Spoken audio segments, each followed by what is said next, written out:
A Black executive perspective now presents Need to Know with the award-winning hyphenated Dr. Nsenga Burton. Dr. Burton, what do we need to know? Good afternoon and welcome to Need to Know with Dr. Nsenga Burton. I am she. I hope all is well in your world. Today we're going to talk about integrity in the workplace and how sometimes practices that just because they are legal doesn't mean that they're ethical. And that can lead to some devastating consequences, even unintended. So before I even start on this, I know everyone is caught up and enthralled with the United Healthcare CEO's assassination. I would say it was an execution, and that the culprit has been picked up. So this in no way, shape, or form has to do wants to make light of what happened to Brian Thompson. Is terrible what happened to him and his family, his colleagues. It's terrible that people are in fear for their lives and all of the things. And it's terrible that happened to him as he was just going to work, right? So having said that, what I'm talking about today is related not to UnitedHealthcare per se, but it's corporations in general, and how you have to navigate these kind of spaces and have to change with the times. So, there's another company that I won't name, but following the execution of Mr. Thompson, they changed their policies on anesthesia, how they cover it. So they will only cover it for a certain number of minutes. And then after those minutes passed, the patient would be required to pay if they indeed continued receiving anesthesia. And, anesthesia is given typically when you're having some type of surgery. So we were a little bit shocked. Some people know this because they have medical issues. I have medical issues. Thankfully, I haven't been under anesthesia in a long time, so I didn't even know about this. But, I was, people were shocked when they learned this. And even though that's something that you can legally do, that is really a terrible policy. And it shouldn't take, because it's inhumane. It's inhumane. Like, if a doctor has said that you need this service, right? A surgeon has said that I have to do this. The surgeon has said you need to be put under. If it goes longer than it's supposed to, or you run into some kind of issue or complication, you shouldn't have the burden of having to either suffer through it, because we're learning with these laws that are impacting women's bodies, that some doctors are really afraid of the insurance companies. They're afraid of the law, and so they're letting women bleed out in cars, in parking lots, or letting them sit for hours, and in some cases days, and either die or what have you. So we have to. What I think should come out of this case or this issue is that we as leaders in our professions have to think in a humane and ethical way. Is it humane to deny people services that have been prescribed by a doctor? Is that humane? It happens a lot. And when I think about this boy, I'm just trying to figure out, and I know he's 26, but I'm old, so he's a boy to me. But when I think about this young person who didn't have enough sense to pack a sandwich, right? Didn't have enough sense to pack a sandwich. Didn't have enough sense to be in Pennsylvania and go to Amish country where he could have just lived forever and nobody would have known he was there, except if there was a basketball tournament or something happened, and then he might be spotted, but that was like going to be later in the year, summer.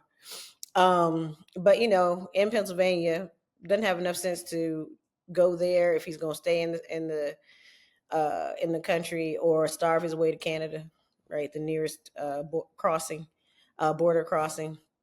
But I'm trying to figure out, and I'm looking forward to finding out if this is indeed the person, what it was that motivated this person to do to commit this heinous crime. Because those of us who have been dealing with hospitals and doctors for in an inordinate amount of time, it could be us, it could be your parents, it could be friends, whatever, know that there are many, many challenges with the insurance agency. So I can't even imagine what at 26 he has endured that would make him do this. Relative to all the horror stories that we hear about as full functioning adults, and all the GoFundMes we see that are related to people's medical issues because they're bankrupting them, and a lot of issues. And these are people who have insurance.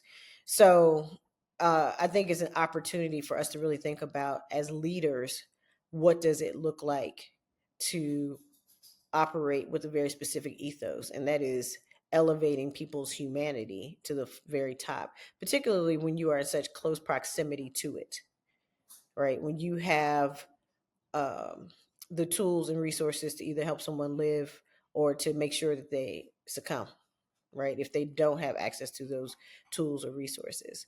So, what does leadership look like when you have the opportunity to impact people's lives on such a specific level, right? And I would just want to say that we need to know that times are changing. People are not going to accept and deal with what they were accepting and dealing with previously. You're going to see this in this next election. There is fear that they're going to get away with so much stuff. People are not going to accept what they accepted in 2020. All right. You're going to see this in your workplaces. If we have another pandemic, people are not going to accept what they accepted previously. This next election, U.S. presidential election, Democrats are not going to accept what they accept previously. It's not going to happen. So at some point, you have to change, and you have to change with the times. And you can either lead, be a real leader, and say, listen, we've been doing this long enough. It no longer serves us. It no longer serves our population. We need to change our policies or the way we deal with this, or we need to have, something in place to deal with these types of issues because it is no longer serving our patients or clients. Or you can be dragged there because of a PR crisis, right? Crisis communications is what we call it. So a PR crisis where you're like, oh my God, this is happening. What are our policies? Oh my goodness. Look at all this stuff on social media about how terrible we are. Let's start to clean this up. That should not be the driver. The driver should start from the top. It should be with the company, and people should be made aware of not only what you're trying to do, but what the measurable outcomes will be. Right. So if we make this policy change, we hope to increase the number of lives that we save by 10% next year. Right. So that's also like not only being ethical, but also being accountable and really making yourself, when you have measurable outcomes, it makes you really think about what really needs to happen in order to create the change that you seek.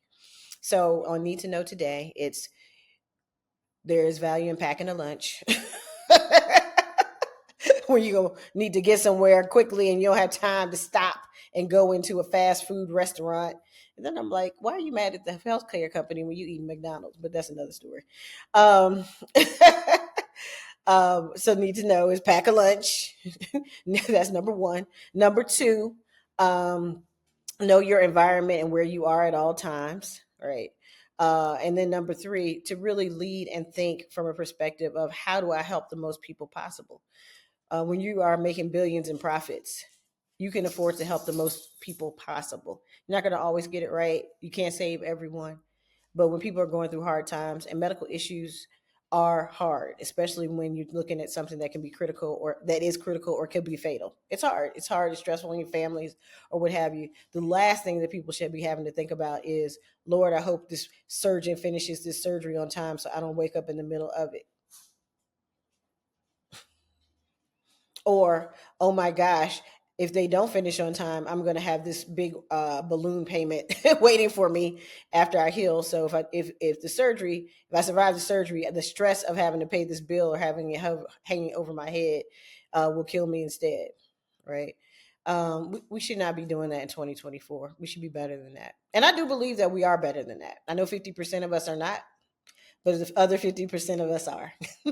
So we need the other 50% to use your influence and to really ask our leaders, particularly our leaders of multi-billion-dollar corporations, to do better and to be better and to make better decisions, so that we can avoid further tragedies, and just violence that is unnecessary. Violence is never necessary, but certainly in this instance.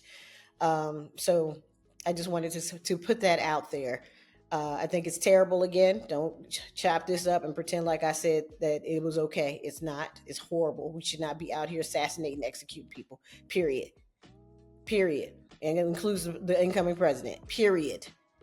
But we also have to learn how to treat people with empathy, with kindness, and with integrity, so that we can avoid these types of instances in the future. And that is Need to Know with Nsenga Burton. Tune into a Black Executive Perspective podcast next week, where we'll have more for you. All right. Have a wonderful day. A Black Executive Perspective.